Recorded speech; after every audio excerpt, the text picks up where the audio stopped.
திருப்பிக் கொள்வோம். மத்தேயு எழுதின சுவிசேஷத்தின் புஸ்தகம் 6வது அதிகாரம் 9வது வசனத்தை வாசிப்போம். எல்லாரும் சேர்ந்து வாசிச்சா இந்த வசனத்தை மட்டும் எல்லாரும் சேர்ந்து வாசிக்கலாம். மற்றபடி யாராவது ஒருத்தர் வாசிங்க. எல்லாரும் சேர்ந்து வாசிக்கலாம். ஒரு நிமிஷம்.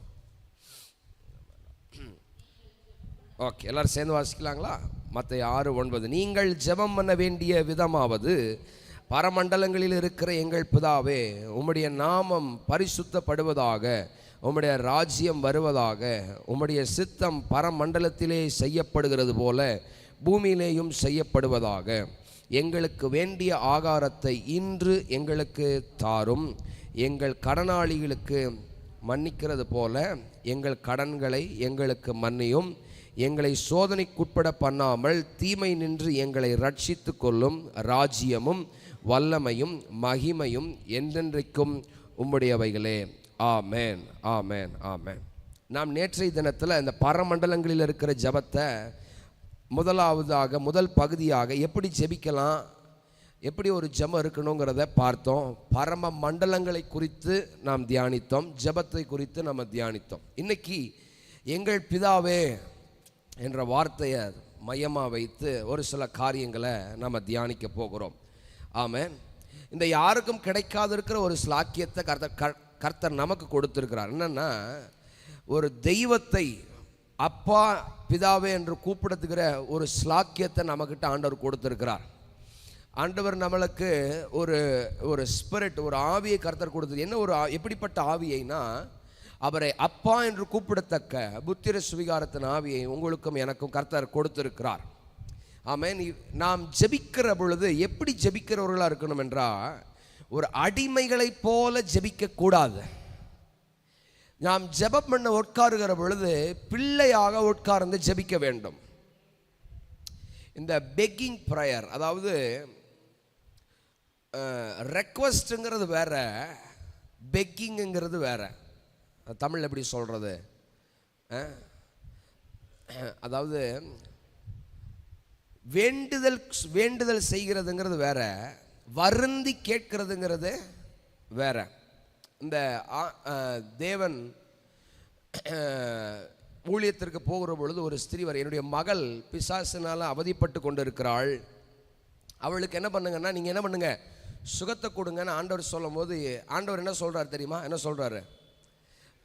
பிள்ளைகளுடைய அப்பத்தை எடுத்து நாய்க்குட்டிக்கு போட முடியாதுப்பா அப்படிங்கிறார். அதாவது இது ரெண்டு விதமாக இருக்குது. ஆண்டவர் நம்மெல்லாம் பிள்ளைகள்ங்கிற ஸ்தானத்தில் இல்லாதவர்கள் தான். ஆனால் சிலுவையில் தேவன் நமக்கு சிந்தின ரத்தத்தினால நம்மளையும் தேவன் பிள்ளைகளாய் மாற்றி அப்பா பிதாவே என்று கூப்பிட பண்ணியிருக்கிறார்.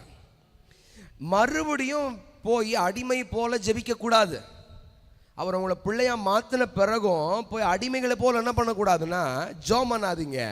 ஜெபிக்க உட்காருகிற பொழுது, நான் என் தகப்பனிடத்திற்கு நான் போய் நான் ஜெபம் பண்ணுகிறேன் என்கின்ற சிந்தனையோடு கூட உட்கார வேண்டும். இருக்கிறீங்களா? நான் ஜெபிக்கிற பொழுது யார்கிட்ட ஜெபம் பண்ணுறாங்க? தகப்பனிடத்தில். அவர் என்னவா மாற்றியிருக்கிறார்னா, பிள்ளைகளாய் என்னை மாற்றி இருக்கிறார். ஒரு வசனத்தை நாம் தியானிப்போம். இப்போ பிள்ளைகளாக இருக்கிறோம் என்றால், பிள்ளைகளாக இருக்கணும்னா நாம் செய்ய வேண்டிய காரியங்கள் ஆண்டவர் சொல்கிறார். நாம் எப்படி பிள்ளைகளாய் மாறினோம், நாம் எப்படி இந்த பிள்ளைகளாய் மாறினோம், பிள்ளைகளுடைய ஸ்தானத்தில் இருந்து ஜெபிக்க வேண்டிய ஜெபம் எப்படிப்பட்ட ஜெபமாக இருக்கணுங்கிறத இன்றைக்கி நம்ம பார்க்க போகிறோம். யோவான் 1வது அதிகாரம் 12வது வசனத்தை நாம் எல்லாருக்கும் தெரிந்திருக்கிற வசனம். யோவான் 1:12. அன்றியும் அவருடைய நாமத்தின் மேல் விசுவாசம் உள்ளவர்களாய் அவரை ஏற்றுக்கொண்டவர்கள் எத்தனை பேர்களோ அத்தனை பேருக்கும் தேவன் அவர்களுக்கு பிள்ளைகளாகும்படி அதிகாரத்தை கொடுத்திருக்கிறார். இதை மையமாக வைத்து ஒரு சில நிமிடங்கள் நம்ம வேதத்தை தியானிக்க போகிறோம். அன்றியும் அவருடைய நாமத்தின் மேல் விசுவாசம் உள்ளவர்களாய் அவரை ஏற்றுக்கொண்டவர்கள் எத்தனை பேர்களோ அத்தனை பேருக்கும் தேவன் அவருடைய பிள்ளைகளாகும்படி என்ன கொடுத்திருக்கிறாருங்க? அதிகாரம் கொடுத்திருக்கிறார். ரெண்டு காரியத்தை நம்ம இன்னைக்கு தியானிக்க போறோம். ஒன்று, அவருடைய நாமத்தின் மேல் உள்ள விசுவாசம் நமக்கு வேண்டும். ரெண்டாவது, அவரை ஏற்றுக்கொண்ட அனுபவம் நமக்கு வேண்டும். சொல்லுங்க, முதலாவது என்னது? அவர் நாமத்தின் மேல் விசுவாசம் உள்ள அனுபவம் வேண்டும். ரெண்டாவது, அவரை ஏற்றுக்கொண்ட அனுபவம். இது ரெண்டும் இருந்தால் தான் நீங்கள் யாரு? பிள்ளைகள். இது ரெண்டும் இருந்தால் தான் நீங்கள் யாருங்க? பிள்ளைகள். இது ரெண்டும் இல்லைன்னு, இந்த ரெண்டு அனுபவம் எனக்கு இல்லைன்னா அது எனக்கு தெரியல. ரெண்டு மிக முக்கியமான காரியம். என் பரலோகத்தில் இருக்கிற எங்கள் பிதாவேன்னு ஜெபிக்கிறதற்கு ஆக்சஸ் நமக்கு உண்டாகணும் என்றால் ரெண்டு காரியம். ஒன்று என்னதுங்க? எப்படி உட்காந்துருக்கிறீங்க? ஒன்று என்ன வேணும் நமக்கு?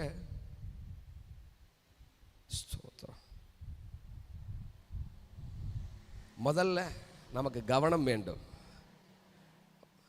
முதல்ல நம் விசுவாசம் வேண்டும். ரெண்டாவது ஏற்றுக்கொள்கிறார். எல்லாரும் சொல்லுங்க, முதல்ல என்ன வேணுங்க? விசுவாசம் வேணும். ரெண்டாவது ஏற்றுக்கொள்கிறானோ. ஒரு பிள்ளையா இருக்கிறதற்கு குவாலிஃபிகேஷன் என்னதுங்க? விசுவாசம் வேணும். ரெண்டாவது ஏற்றுக்கொள்ளணும். இதற்கு முந்தின வசனத்தையே நீங்கள் வாசித்தீங்கன்னா வாசிங்க. 11 வாசிங்களேன்.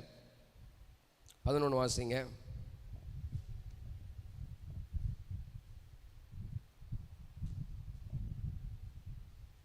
நானே வாசிக்கிறேன், கேளுங்க. அவர் தமக்கு சொந்தமானதிலே வந்தார், அவர்களுக்கு சொந்தமானவர்களோ அவரை, அதாவது நம்ம அவருக்கு சொந்தமா இருக்கிறோமா இல்லையாங்கிறது இங்க பெருசு இல்லை, அவரை ஏற்றுக்கொண்டிருக்கிறோமா இல்லையாங்கிறது தான் இங்க விஷயம். நான் சொல்றது புரியுதுங்களா? ரெண்டு விஷயம். ஒன்று என்னதுங்க? ரெண்டாவது, அப்போ பிள்ளையா நின்று ஜெபிக்கிறதுக்கு ஆக்சஸ் வேணும்னா, ஒரு ஒரு ஒரு ஆக்சஸ் வேணும்னா ரெண்டு விஷயம். என்னது? அவர் மேலே இருக்கிற விசுவாசம், ரெண்டாவது அவரை ஏற்றுக்கொள்ளுகிற. இதை ரெண்டை தான் நம்ம தியானிக்க போகிறோம். ஆமென். எபிரேயர் 11வது அதிகாரம் 6வது வசனத்தை நம்ம எல்லாருக்கும் தெரிந்திருக்கிற வசனம். எபிரேயர் 11:6. விசுவாசம் இல்லாமல் தேவனுக்கு பிரியமா இருப்பது இட் இஸ், அதாவது ஆங்கிலத்தில் ரொம்ப அழகா, it is impossible to please God. பிரேயர்னு வந்துட்டாலே இட் இஸ் ப்ளீசிங் காட். ஜெபம்னு வந்துட்டாலே அவருக்கு பிரியமுள்ளவர்கள் செய்கிறது தான் ஜெபம்.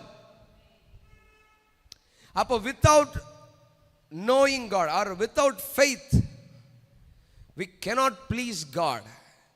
It is impossible to please God without faith. விசுவாசம் இல்லாமல் தேவனுக்கு பிரியமாய் இருப்பது கூடாத காரியம்.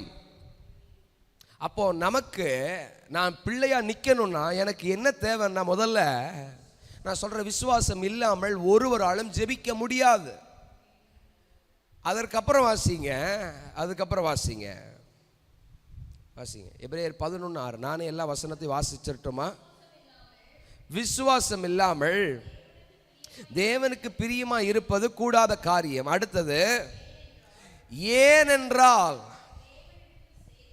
அதாவது ஜெபம் என்பது அவரிடத்தில் நம்மளை சேர பண்ணுகிறது. எத்தனை பேர் அதை விசுவாசிக்கிறீங்க? ஜெபம் என்பது நாம் தூரத்தில் நிற்கிற அனுபவத்தை விட்டுவிட்டு நான் ஜெபிக்க அவரோடு கூட கிட்டி சேருகிற அனுபவத்தை கொடுக்கிறது தான் ஜெபம். நம்புறீங்களா? அதை நம்புறீங்களா? ஜெபம் என்பது என்னதுங்க? அவரோடு கூட சேர பண்ணுகிறது. அது வாசிங்க. அவரிடத்தில், நல்ல கவனி, அவரிடத்தில் சேருகிறவன் அவர் உண்டென்றும் அவர் தம்மை தேடுகிறவர்களுக்கு பலன் அளிக்கிறார் என்றும் விசுவாசிக்க. எதை விசுவாசிக்க வேண்டும் என்று தெரியுமா? முதல்ல தேவன் இருக்கிறார் என்று நான் விசுவாசிக்க வேண்டும். God is exist. ஆண்டவர் இருக்கிறார். எக்ஸிட் இல்ல, எக்ஸிஸ்ட். அதாவது அவர் இருக்கிறார். நான் இருக்கிறவராகவே இருக்கிறேன். நான் நேற்றும் இன்றும் நாளை என்றும் மாறாத தேவன். இதை விசுவாசிக்கிற அனுபவம் ஜெபிக்கிற ஒரு நபருக்கு வேண்டும்.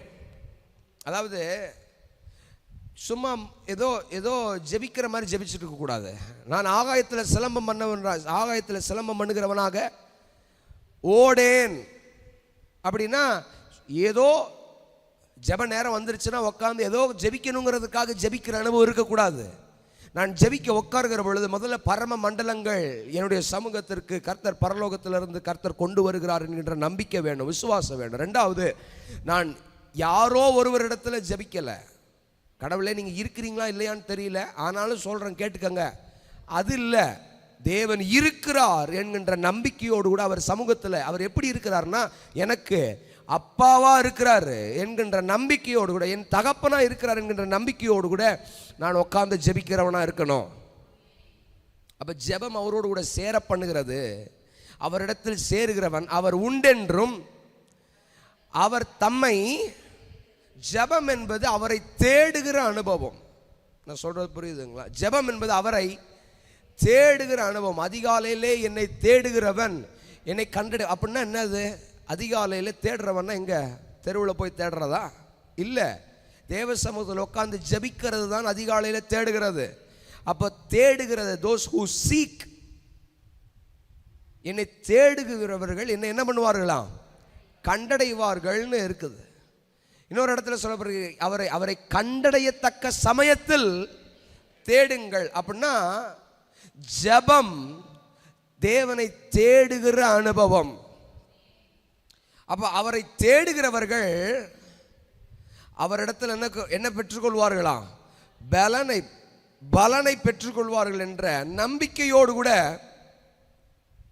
அவரை தேட வேண்டும். ஒரு ஆமேன் சொல்லுங்களேன்.